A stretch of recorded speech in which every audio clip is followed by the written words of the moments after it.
আসসালামু আলাইকুম। কেমন আছেন আপনারা সবাই? নিশ্চয়ই অনেক ভালো। আমিও আপনাদের দোয়ায় এবং আল্লাহ তাআলার অশেষ রহমতে ভালো আছি। ভিডিওর শুরুটা করলাম আম দুপুর থেকে না, ঠিক ১১টা থেকে। কারণ সকালবেলা উঠে আ মনটা চাইছিল না যে ভিডিও করি। আর সকাল থেকেই বৃষ্টি ছিল। তো আ পরিবেশটা মেঘলা। কোন জেলায় বা কোন জায়গায় বৃষ্টি হচ্ছে আমাকে কমেন্ট করে জানাবেন। আর বৃষ্টি আপনাদের কেমন লাগে? আপনারা কেমন অনুভব করেন বৃষ্টির দিনে? সেটাও জানাবেন। তো এই যে আ দুপুরবেলা দুপুর না সরি মানে দুপুরের খাবারের জন্য তরকারি আ রান্না করার জন্য আম্মুকে হেল্প করছিলাম। তরকারিগুলো কেটে দিচ্ছি। তো একটা বড় সাইজের একটা শসা নিয়ে আসছিল আব্বু বাজার থেকে। তো আসার পরেই দেখলাম যখন কাটছিলাম তখনই দেখছি যে শসাটার দেখতে কিন্তু খুবই সুন্দর ছিল। কিন্তু ভিতরটা একেবারেই মানে নষ্ট, পোকা। তো যাই হোক এত বড় শসা আ কোনো না কোনো একটা ব্যবস্থা তো করতেই হবে, তাই না? তো যাই হোক যতটা পেরেছি, যেভাবে পেরেছি আ নিজের উম আ যতটুকু সম্ভব হয়েছে শসাটাকে যতটুকু খাওয়ার মতো ছিল ততটুকু কেটে নিয়েছি। আমি ভয়েস দিচ্ছি, আমার ছেলে একটু দুষ্টামি করছে। আপনারা একটু প্লিজ এগুলো একটু ইগনোর করবেন। আমি যেহেতু ইউটিউব চ্যানেলে নতুন, তো আ আমি এখানে অনেক কিছুই আমার অনেক কিছুই অজানা, অনেক টিপস। তো দয়া করে এগুলো একটু ইগনোর করবেন। আর আমাকে সাপোর্ট করে আমার পাশে থাকবেন। তো এই যে দেখতে পাচ্ছেন আসলে আমরা যারা শহরে থাকি, যারা চাকরিজীবী, চাকরি করে সংসার চালাই, আমরা যারা মধ্যবিত্ত আছি, তারা যখন একটা আ জিনিস খাবারের জিনিস বা তরকারি হোক কিংবা ফল হোক, সবজি হোক, যেটাই হোক, আমরা যখন কিনে এনে যখন দেখি ভিতরে পচা বা পোকা বা এমন কিছু দেখি, তখন আমাদের মনটা ভীষণ খারাপ হয়ে যায়। কারণ আমাদের কষ্টে অর্জিত টাকা দিয়ে আমরা সেই জিনিসটা কিনে আনি। তো এখানে আমার আব্বু আ যখন বাজার থেকে এটা কিনে এনেছিল, উনি তো আর জানতেন না। I think যিনি সবজি বিক্রি করে তিনিও হয়তো জানতেন না। তো যাই হোক এটা ভাগ্য, কপাল, কিছুই করার নেই। আমি মনে করি এক্ষেত্রে যারা গ্রামে থাকে তারা অনেক বেশি লাকি। আমি সবসময় আমার সব ভিডিওতে আমি সবসময় বলি যে যারা গ্রামে থাকে তারা অনেক বেশি লাকি। কারণ তাদের মোটামুটি প্রায় সব ধরনের সবজি কিন্তু তারা হাতের কাছে পেয়ে যায়। তাদের বাড়ির পাশেই পেয়ে যায়। নিজেদের ক্ষেত থেকে, নিজেদের জমিন থেকে তারা চাষ করে সে সবজিগুলো নিয়ে নিজেরা তৃপ্তি মতো খায়। কিন্তু আমাদের এখানে খেতে হলে হিসেব করে খেতে হয়, দরদাম করতে হয়, অনেক কিছু। আসলে যখন আমি বাড়িতে যাই, আমি যদি একটু চোখ বুলাই তাহলে আমার মনে হয় না যে মানে আমি আহ কি বলবো? মানে ওইখানকার মানে খাওয়া-দাওয়া করে যে তৃপ্তি, যে শান্তিটা গ্রামে, সেটা শহরে আমি কখনোই পাই না। কিছুদিন আগে আমি আমার আম্মুর সাথে আমার দাদুর বাড়িতে গিয়েছিলাম। আমার দাদুর বাড়ি মাশাআল্লাহ অনেক সুন্দর। আর সেখানের একটা জিনিস আমার খুবই ভালো লাগে যে গ্রামীণ ভাবটা এখনো আছে। অনেকে হয় না যে মফস্বল এরিয়াগুলো আ একদম উন্নত হয়ে গিয়েছে, একদম মানে চাষাবাদ হয় না, অনেক কিছু। হ্যাঁ, আমার দাদুর বাড়ির এলাকাটাও মফস্বলেই। তবে সব উন্নত হলেও কিন্তু এখনো ওখানে চাষাবাদটা করে। যার কারণে গ্রামীণ যে একটা ফিল, যে ভাব সেটা এখনো পাই। তো আমি যখন গিয়েছিলাম তখন শীতকাল ছিল। শীতের যে সবজি সেগুলো করা হয়েছিল বা ক্ষেতে সবজি ছিল।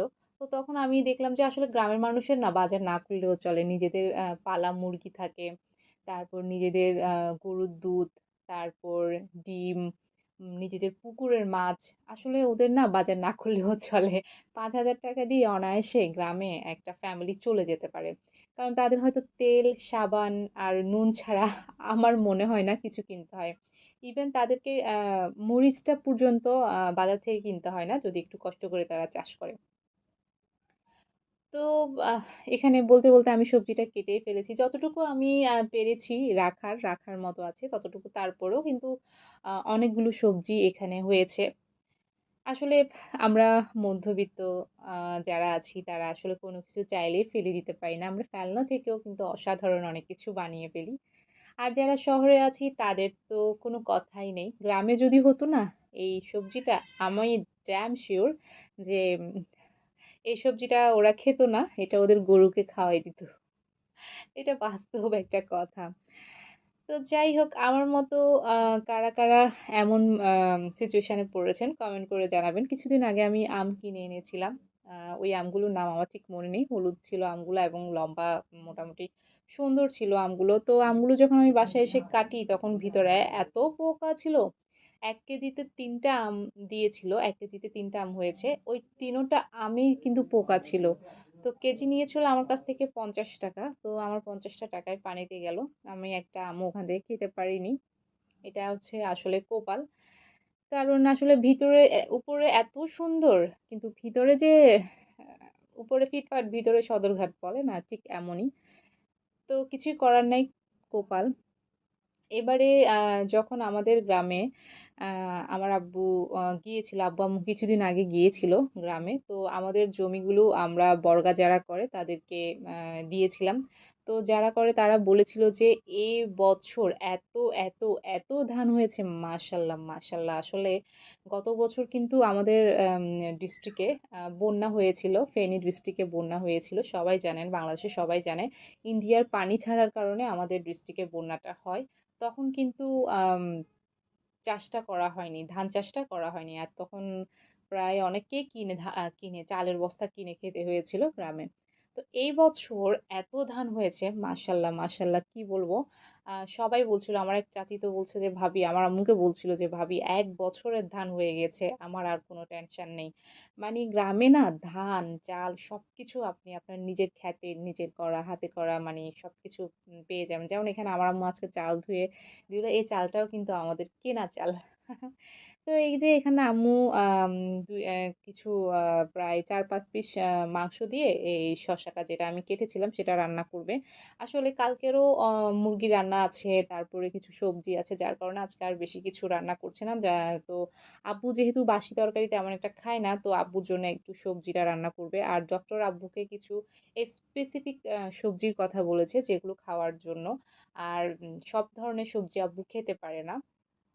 সেজন্য আব্বুকে আ স্পেসিফিক সবজিগুলোই খেতে হয়। তো আম্মু সবসময় চেষ্টা করে কারণ এক ধরনের খাবার যদি একটা মানুষ প্রতিদিন খায় তখন সে কিন্তু বিরক্ত হয়ে যায় খাবারের প্রতি। তো যাতে আব্বুর বিরক্তি বোধটা না আসে সেজন্য আম্মু একেক দিন একেক স্টাইলে রান্না করে দেওয়ার চেষ্টা করে। তো যেমন আজকে একটু মাংস দিয়ে শসাটাকে রান্না করে দিবে। তো এই যে দেখতে পাচ্ছেন বাইরের আকাশটা কিন্তু একদম মানে কালো করে ফেলেছে। মেঘ একদম মানে মেঘাচ্ছন্ন হয়ে গেছে। আবহাওয়াটা খুবই খারাপ। তেমন একটা ভালো না। সকাল থেকে বৃষ্টি। যদিও তখন বৃষ্টি হয়নি কিন্তু মেঘলা ছিল আকাশটা, প্রচুর মেঘলা। আসলে ইচ্ছা থাকলেও এই বৃষ্টির দিনে, এই মেঘলা দিনে কিন্তু আমরা খিচুড়ি খেতে পারছি না। আসলে খিচুড়ি না খাওয়ার ২-৩ টা রিজন আছে। রিজনটা হচ্ছে ১ নাম্বার হচ্ছে আব্বু খিচুড়ি খেতে পারবে না। আব্বু খিচুড়ি খেতে পারবে না। আব্বুর অসুস্থতার জন্য ডক্টর মানা করে দিয়েছে। আব্বু কোনো ডাল খেতে পারবে না। আর খিচুড়ি তো ডাল ছাড়া হবেই না। ডাল, আলু এগুলো ছাড়া তো খিচুড়ি হবে না। তো খিচুড়ি আব্বু খেতে পারবে না। তো আমরা খেতে পারবো। কিন্তু আমরা খেতে চাইলে কিন্তু আবার আমার ছেলে শুকনা খিচুড়িটা সে খেতে পারে না। তার জন্য একটু ঝোল লাগবে, একটু মানে মাখা না হলে সে আবার শুকনা খিচুড়ি খেতে পারবে না। তো এগুলো কথা চিন্তা করে আম্মু বলল যে, "ওকে ঠিক আছে ফাইন। এখন তাহলে খিচুড়ি না করি।" আর আমার ভাই ঢাকা। যেহেতু সে জবের ক্ষেত্রে সে ঢাকায় থাকে। সো ও আসলে তখন আমরা না হয় খিচুড়িটা বানাবো। তো আমরা চিন্তা করলাম ঠিক আছে ও আসুক ইনশাল্লাহ। ও আসলে তখন আমরা ইনশাল্লাহ খিচুড়িটা করব। তো ইচ্ছা থাকলেও খাওয়া হচ্ছে না। তো আমি চিন্তা করেছি যে দেখি আ একদিন বানাবো খিচুড়ি। আসলে বৃষ্টির দিনে যদি খিচুড়িই না খাই তাহলে আর মজাটা কই? তারপর আলহামদুলিল্লাহ, শুকর আলহামদুলিল্লাহ যে আল্লাহ তাআলা আমাদেরকে এই বৃষ্টি, ঝড় তুফানের দিনে আমাদেরকে নিরাপদ স্থানে রেখেছে। হোক না সেটা আমাদের ভাড়া বাসা। তারপরেও আমাদের মাথার উপরে তো একটা ছাদ হলেও আছে। অনেকের তো তাও নেই। যারা রাস্তাঘাটে থাকে, যাদের মাথার উপরে ছাদ নেই কিংবা যাদের ছাদ থেকেও আ যাদের ছাদ দিয়ে পানি পড়ছে তারা কতটা কষ্টে আছে। আমি তো চিটং এ থাকি। সো চিটং এ সবসময় দেখা যায় যে বৃষ্টি পড়লে জলাবদ্ধতার সৃষ্টি হয়, পানি উঠে যায়। তারপরে স্পেসিফিক কিছু জায়গা আছে যেখানে জোয়ারও আসে, জোয়ারের পানি আসে। তো জোয়ারের পানি আর বৃষ্টির পানি যদি হয় তাহলে তো বসবাসের অযোগ্য। বিশেষ করে চিটং এর যারা নিচতলায় থাকে, যাদের বাসার নিচতলাতে আছে, তারা খুবই মানে তাদেরকে খুব ভোগান্তিতে পড়তে হয়। কারণ তাদের বাসায় পানি উঠে, পানি ঢুকে যায়। অনেক সময় অনেকের তো টাইলস থেকেও মানে ফ্লোর থেকে পানি ঘামায়, ঘামায় উঠে। তো যার কারণে আসলে ওদের জিনিসপত্র নষ্ট হয়, সরাতে হয়, ঘর মুছতে হয়। সাধারণ যদি আজকে আমার বাসায় যদি একটু মানে ১ গ্লাস বা ১ জগ যদি পানি পড়ে, সে পানিটা আমার মুছতে হয়। আমার মুছতে কতটা কষ্ট লাগে। তো একটা বাসায় যখন পুরা ঘরে পানি ঢুকে, তখন ওই বাসাটা ক্লিন করা যে কতটা কষ্টসাধ্য হয়ে যায় সেটা আসলে যারা করে তারা ছাড়া আর কেউ বুঝবে না। তো আসলে তাই সব দিক থেকে আলহামদুলিল্লাহ আল্লাহ তাআলার কাছে অশেষ শুকরিয়া যে আল্লাহ তাআলা আমাদেরকে ভালো রেখেছেন, এই পর্যায়ে রেখেছেন। হই না মধ্যবিত্ত, তারপর তো আল্লাহ তাআলা আমাদের থেকেও যারা আরো অনেকে কষ্টে আছে তাদের থেকে আমাদেরকে ভালো রেখেছেন। আলহামদুলিল্লাহ। তো এখানে এই যে আম্মু চিকেনটা কষানোর পরে যখন একটু মাখা, মাখা হয়ে এসেছে চিকেনটা তখন আম্মু এখানে শসাটা দিয়ে দিল।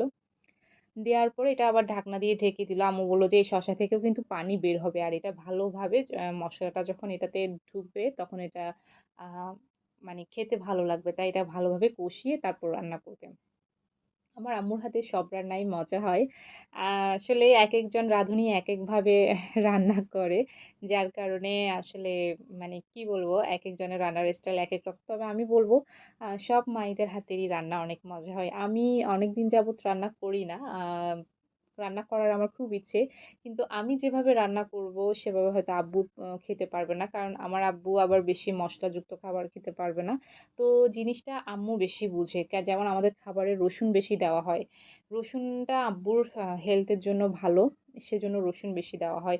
তারপর বিভিন্ন ধরনের মসলা থাকে যেগুলো আম্মু খুবই কম ইউজ করে। কারণ ডক্টর আব্বুকে নিষেধ করেছে। তো এইখানে আম্মুর বান্না হতে, হতে আমি একটু বারান্দায় আসলাম। আমি বারান্দায় একটু এসে দেখতে আসলাম যে বাইরের কি অবস্থা। তো দেখেন আকাশের অবস্থা। আকাশ কিন্তু একেবারে গোমড়া মুখ করে আছে। যে কোনো সময় মনে হচ্ছে না কেঁদে দিবে।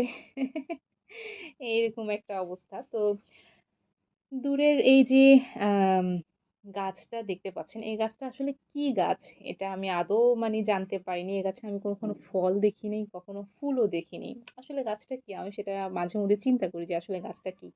এই যে দেখতে পাচ্ছেন টিন সেটের ঘর। টিন সেটের ঘরে যারা থাকে তারা একদিকে একটু লাকি হয়। সেটা কেন আমি বলি। যখন বৃষ্টি পড়ে বৃষ্টি পড়ে টিনের চালে যখন বৃষ্টি পড়ে তখন যে ঝুম, ঝুম, ঝুম, ঝুম আওয়াজটা হয়, সেই আওয়াজে যখন মানে আপনি রাতে যখন ঘুমাতে যাবেন, যখন এই বৃষ্টির শব্দটা হবে মানে অসাধারণ একটা মানে ফিলিংস। আমার দাদুর বাড়ি এখন তো দোতলা। আগে যখন টিনের বাড়ি ছিল, আমার দাদুদের টিন সেট বাড়ি ছিল। অনেক আগে, তখন অনেক আগে আমরা যখন ছোট ছিলাম তখন। তো ওই সময় কিন্তু এই আওয়াজটা আমি আ শুনতে পেয়েছিলাম। তখন তো ছোট ছিলাম, এত ফিলিংস-টিলিংস বুঝতাম না। কিন্তু এখন মানে এখন তো বুঝি। তো এই আওয়াজটা খুবই মধুর, খুবই মধুর, খুবই মধুর। যারা এই আওয়াজটা শুনতে পাচ্ছেন আমি মনে করি তারা লাকি। তো ওই বারান্দা থেকে আমি আরেকটা বারান্দায় আসছিলাম। তো আসতে না আসতেই দেখুন বৃষ্টি শুরু হয়ে গেছে। ঝুম বৃষ্টি একেবারে। তো বৃষ্টি হলে একদিকে খুব ভালো হয় সেটা হচ্ছে আমাদের বিল্ডিং এ বা রাস্তাঘাটে বা গাছের পাতায় যে ধুলোবালিগুলো থাকে, যে ময়লাগুলো থাকে সেগুলো কিন্তু একেবারে ধুয়ে মুছে পরিষ্কার করে নিয়ে যায়, যেটা আমার ভীষণ ভালো লাগে। আর বৃষ্টি দেখতে আমার ভীষণ ভালো লাগে। বৃষ্টিটা হচ্ছে আল্লাহ তাআলার রহমত। তাই সবসময় বৃষ্টির সময় দোয়া করা উচিত। কারণ বৃষ্টির সময় দোয়া করলে আমাদের রাসূল সাল্লাল্লাহু আলাইহি ওয়াসাল্লাম বলেছেন যে, "বৃষ্টির সময় দোয়া কখনোই আল্লাহ তাআলা ফিরিয়ে দেন না।" তাই বৃষ্টির সময় আপনারা যত পারবেন দোয়া করবেন। আর বৃষ্টির সময়ের একটা দোয়া আছে স্পেসিফিক, যেটা আমাদের রাসূল সাল্লাল্লাহু আলাইহি ওয়াসাল্লাম আমাদেরকে শিখিয়েছেন। সেটা হচ্ছে আল্লাহুম্মা সাইয়্যিবান নাফিয়া। কারণ বৃষ্টি সবসময় রহমত না, কখনো গজবও বয়ে আনে সেজন্য। তো এই যে দেখতে পাচ্ছেন আমি আজকে অনেকদিন পর আমার আলমারিটা খুললাম। খুলেই দেখি আমার আলমারির যে বীভৎস একটা অবস্থা। সবকিছু এলোমেলো একেবারে, মানে কোনো কিছুই গোছানো না। মনে হচ্ছে যে কেউ ডাকাতি করে আমার আলমারিটাকে ছন্ন-বিচ্ছন্ন করে দিয়েছে। ডাকাতরা মনে হচ্ছে যে কেউ একদম ছিনতাই করছে, এই টাইপেরই একটা অবস্থা। তো যাই হোক আমি চিন্তা করলাম যে একদিন আলমারিটা একটু আ গুছিয়ে রাখবো এবং আপনাদের সাথে এটা শেয়ারও করব। তো এখানে দেখতে পাচ্ছেন যে জিনিসপত্র সবকিছু এলোমেলো হয়ে আছে। উপরে আমার শাড়িগুলাও মোটামুটি শাড়ির যে তাকটা আছে ওইটা মোটামুটি একটু ক্লিয়ার আছে। বাকি সব কিন্তু একেবারে এলোমেলো হয়ে আছে। আমি আপনাদের সাথে একদিন আমার বিয়ের শাড়ি, বিয়ের লেহেঙ্গা এগুলো শেয়ার করব। আসলে সময় আর সুযোগ কোনোটাই হয়ে উঠছে না, যার কারণে আমি শেয়ার করতে পারছি না। তো দেখতে, দেখতে এই যে রান্নাঘরে চলে আসলাম। রান্নাঘরে আম্মুর তরকারিটা রান্না করছিল এবং আম্মু দেখলাম যে তরকারিটা হয়ে গেল। আসলে আ আমার আম্মুর আগের রান্নার ধরন আর এখনের রান্নার ধরনটা অনেকটা চেঞ্জ হয়ে গিয়েছে। কারণ সমস্তটাই আব্বুর জন্য। কারণ আব্বুর জন্য রান্নার প্রসেসটা আমাদেরকে মানে চেঞ্জ করতে হয়েছে। যেভাবে আমরা আগে মাখা, মাখা করে খেতাম এখন একটু ঝোল দিয়ে খেতে হয়। কারণ আব্বু ডাল খেতে পারে না। সেজন্য। তো আমি এখানে ঘরদোর একটু গুছাতে আসলাম। ঘর গোছাতে আসার সময় দেখলাম যে কারেন্টটা চলে গেছে। যার কারণে আমি আ জানালার পর্দাগুলো খুলে দিলাম যাতে একটু আলো আসে। আমার ছেলের জন্য আমি যখনই বিছানা করি না কেন আমাকে কিছুক্ষণ পর, পর বিছানা ঝাড় দিতে হয়। কারণ ও এটা সেটা খায়। তারপর দৌড়াদৌড়ি করে, গড়াগড়ি করে যার কারণে বিছানাটা নষ্ট হয়ে যায়। তো যাই হোক ছোট বাচ্চা কিছু করার নেই। ও তো এমন করবেই। আমরাও যখন ছোট ছিলাম তখন আমরাও এমন করেছি। তো কি আর করা সবসময় আমাকে বিছানাটা ঝাড় দিতে হয় কিছুক্ষণ পর, পর। তো এই হলো অবস্থা। তো আমার ভিডিও দেখতে, দেখতে আপনাদের কাছে আমার একটা রিকোয়েস্ট। আমার ভিডিও যদি আপনাদের ভালো লেগে থাকে তাহলে প্লিজ, প্লিজ, প্লিজ আমার ভিডিওটাতে একটু লাইক, কমেন্ট এবং সাবস্ক্রাইব করে দিবেন। আর আপনাদের আমার ভিডিও কেমন লেগেছে বা যদি ভালো লেগে থাকে আর যদি ভালো নাও লেগে থাকে কেন বা ভালো লাগেনি বা আমার যদি কোনো ভুল ত্রুটি থেকে থাকে তাহলে প্লিজ আমাকে কমেন্ট করে জানাবেন। কারণ আপনাদের লাইক, কমেন্টই আমাকে উৎসাহ যোগায় আমার পরের ভিডিওটা তৈরি করার জন্য। তো এইখানে দেখতে পাচ্ছেন আমি আ বিছানাগুলো ঠিকঠাক মতো গুছগাছ করে রাখছিলাম। আর কি করার ছোট বাচ্চা থাকলে যা হয়। যেহেতু আ বৃষ্টি পড়ছে তো কাঁথা আমাদের লাগে সেজন্য আম্মু কিছু কাঁথা বিছানায় রেখে দিয়েছে। কারণ কাঁথা দিয়ে যখন বৃষ্টির দিনে ঘুমানো হয় তখন খুবই মানে ভালো লাগে। মানে একটু ঠান্ডা, ঠান্ডা ভাব থাকে বৃষ্টির দিনে সেজন্য। আম্মু সবসময় বাটিকের বিছানা চাদর খুবই পছন্দ করে। তো এইজন্য বিছানা চাদর বাটিকেরটাই রেখেছে। কারণ যেহেতু গরমের দিন এখন হয়তো বৃষ্টি পড়ছে এখন বাট গরমের দিনে বাটিকের চাদর খুবই আরামদায়ক হয়। তো এখানে দেখতে পাচ্ছেন দুপুরবেলা খাওয়া-দাওয়া করে গোসল করে আমি আর ভিডিও করিনি তখন। আ একটু টায়ার্ড লাগছিল তাই একটু শুয়ে গিয়েছিলাম। তো এরপরে বিকালে যখন উঠলাম ঘুম থেকে উঠে বাইরে আসলাম। বাইরে এসে দেখি যে বাইরের আবহাওয়া এখনো মেঘলা। আজকে সারাদিনই আবহাওয়াটা একদম মেঘলা ছিল। তো এই যে গাছটা দেখতে পাচ্ছেন, এই গাছটা হচ্ছে একটা বেলুম্ব গাছ। বেলুম্ব গাছটাতে যখন একটু বাতাস এসে মানে দোল খাচ্ছে, তখন মানে দেখতে না খুবই সুন্দর লাগছে, খুব অসাধারণ লাগছে। আর আম এসব আসলে আমরা একটা সামান্য ছোট গাছ দেখেও আমরা কত খুশি হয়ে যাই। গ্রামে যারা থাকে তারা কতটা লাকি, তাই না?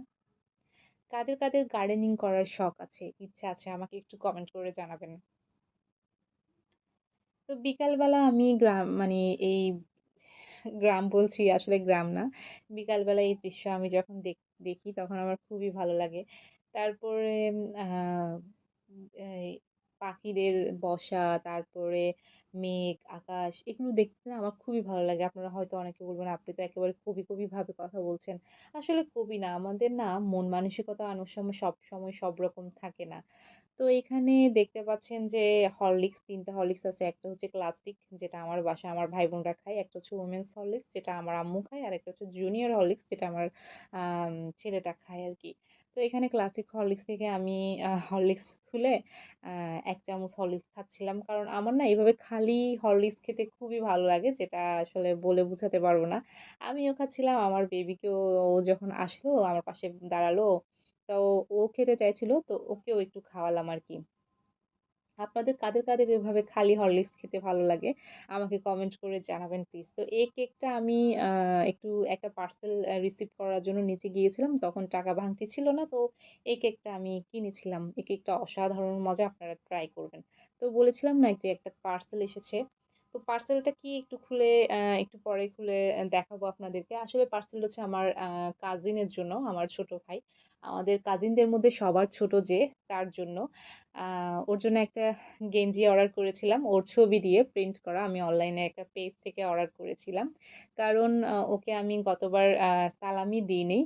গত মানে এই রোজার ঈদে আরকি। এই রোজার ঈদে আমি ওকে সালামি দিইনি। আমি ওকে বলেছিলাম, "তোমার জন্য একটা গিফট আছে। সালামি দিলে তুমি টাকাটা দিয়ে কিছুই করতে পারবে না। টাকাটা শেষ হয়ে যাবে। আমি তোমাকে একটা গিফট দিব। তো বলল যে ঠিক আছে। তো ওর জন্য আমি এই গিফটটা কিনি। আমার মনে হয় ওই গিফটটা দেখলে এটা ওর জন্য একটা সারপ্রাইজ, যদিও আমি ওকে বলিনি। তো এখনো পর্যন্ত ও জানে না। তো এই গিফটটা আমি যদি ওকে দিয়ে আমার আমার মনে হয়, আমি আশাবাদী যে এই গিফটটা দেখে সে অনেক বেশি খুশি হবে। কারণ এসব গিফট দেখে কে না খুশি হয় বলেন তো?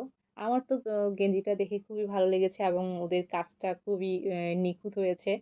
আর ব্ল্যাক কালারের উপরে এই পিকচার করার কারণে পিকচারটা আরো বেশি ফুটে উঠেছে। যাই হোক, আমার কাজিনের জন্য সবাই দোয়া করবেন। ও একটু অসুস্থ, ও যেন সুস্থ হয়ে যায় তো তাড়াতাড়ি। তার জন্য সবাই দোয়া করবেন। ও যেন মানুষের মতো মানুষ হতে পারে, বড় হতে পারে, সুস্থ থাকে। আল্লাহ যেন ওকে নেক হায়াত দেক। আমিন। তো এটা আমি আবার আহ ভাঁজ করে রেখে দিয়েছি। দেখি হয়তো এটা কারো মাধ্যমে পাঠাবো, না হয় কুরিয়ার করে পাঠিয়ে দিব। তো সন্ধ্যার বেলায় আমার ছেলের জন্য আমি এখানে নাস্তা তৈরি করছিলাম। এখানে দুধ দিয়ে ওকে বিস্কুট দিয়ে খাওয়াবো। আমি যেটা সচরাচর সবসময় করে থাকি, দুধ দিয়ে বিস্কুট দিয়ে ওকে খাওয়াই।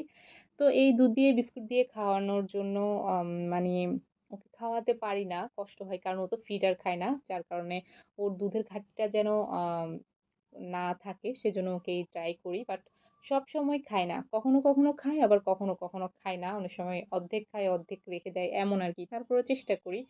তো এখানে একটু হরলিক্সও দিয়েছিলাম আমি। ক্যামেরা অফ করে হরলিক্স দিয়ে এখানে এই যে টোস্ট বিস্কিট আছে এটা দিয়ে আমি ওকে ভিজিয়ে তারপর খাইয়ে দিই। কারণ খালি দুধ সে খেতে চায় না। তো এখানে ধোঁয়ার কারণে ক্যামেরাটা একেবারে ব্লার হয়ে গিয়েছে। একটু ইগনোর করবেন। আসলে ধোঁয়ার কারণে এটা এমন হয়ে গিয়েছে। তো এখানে বিস্কিটটা ভিজিয়ে রেখেছি। বিস্কিটটা ভিজিয়ে ওকে খাওয়াবো। তো আসলে বাচ্চাদেরকে খাওয়ানোটা যে কতটা টাফ এটা আসলে বলে বোঝাতে পারব না। তো আজকে এই পর্যন্তই। টাটা, বাই বাই, আল্লাহ হাফেজ।